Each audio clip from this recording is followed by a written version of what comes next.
Beyond words, no? Napakahirap isalarawan yung pinagdaanan ng ating mga kababayan sa Cebu. Particular dun sa hardest hit ng mga areas po natin like Bogos City, na pag binabasa mo yung at mapapanood mo sa TV yung kanilang yung takot at yung trauma na pinagdaanan nila dun sa pagyanig, napakalakas na pagyanig ng lupa, lalong-lalo na kung ikaw siguro ay nanay at kasama mo yung mga supling mo. Tapos biglang mawawalan ng kuryente, madilim. Tapos ngayon, after the earthquake, biglang displaced ka na, no? Sira yung tahanan mo, nakatira ka sa tarpaulin na shelter, walang inuming tubig, walang pagkain. Dok, para sa isang doktora, yung psychological impact ng mga pinagdaanan nila na yan, Dr. Joan? Yes, ma'am. Tama yun, Ma'am Ali. It can be very traumatic sa kahit sino na dumaan sa ganitong type of experience. Kasi we know na pag may mga ganitong types of calamities, Ma'am Ali, Ma'am Papi, maaaring dumaan ang isang individual sa marami na types of emotions like kung trauma, magkakaroon tayo ng mga flashbacks kung ano ang nangyari. May mga times siguro na mahirapan tayong matulog, hirap tayo to make sense kung ano ang nangyari. May times na siguro makikita natin iyak tayo ng iyak. There is that fear. Matitrigger, scientifically is the fight or flight response natin because of that fear natin na maaaring umulit, maaaring there are mga losses, mga nawala, quote unquote losses due to the calamity like loss of lives, livelihood, property, ang ating sense of safety. Kaya lahat ito, maraming impact ito sa isang individual. Again, it may manifest with physical symptoms like hirap makatulog, or hindi talaga makatulog, makakain. Cognitively, we feel na hindi tayo makapag-focus, concentrate. Memory natin can be affected. Emotionally, we might feel very helpless.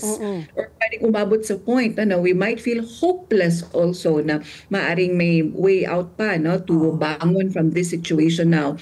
And also, behaviorally, maaaring maapektuhan also how we take care of ourselves during this time kasi there is still that confusion and that emotions during this time. So, Doktora, paano yung pwedeng maging coping mechanism, no? Kasi, kumbaga, nangyari, na syempre, walang umaasa na mangyayari yon. Nobody wanted that to happen. But now that we're faced with the tragedy, how does one cope when you experience difficulty in sleeping, the fear of whatever that might happen because of the aftershocks? Ano pwedeng gawin natin na coping mechanism para po ma-overcome natin itong naging trauma sa atin? Yes, tama yun, Ma'am Patpi. So ang important is to restore, ibalik yung sense of control, that feeling of safety and security. So papaano? Kasi yun ang nito, the core, na ibalik natin yung sense natin na we are safe already and that help is available. So very important during this time, the bayanihan spirit.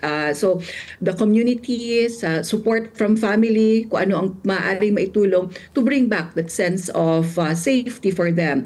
So to make sure na naaalagaan also ang kanilang mga anak. For example, to provide the basic needs. Kung naasan man sila ngayon, kung be it in the shelter, in the temporary na evacuation areas, provided ang kanilang food, water, shelter, which are basics, diba, to make us feel secure, and that maibalik natin that feeling of warmth and comfort.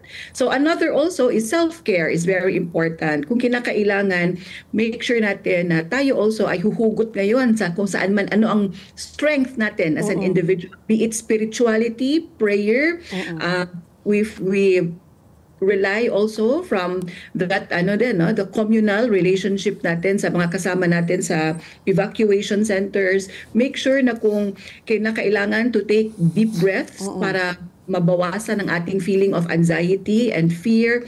And very important is balikan natin kung ano man yung mga nakatulong sa atin from the past ng mga activities like bringing back that sense of normalcy para sa ating mga anak kung kinakailangan, kung pwede, no, nabigyan sila ng mga paper kung para sa pwede nilang activities, crayons, pwede to bring back that sense na, meron pa rin silang mga nagagampanan even during this time na medyo uncertain pa ang situation. And of course, talking, telling and retelling our emotions, feelings, fears, nakakatulong din yon kasi we will feel na hindi tayo nag-iisa during this time of mga roller coaster of emotions.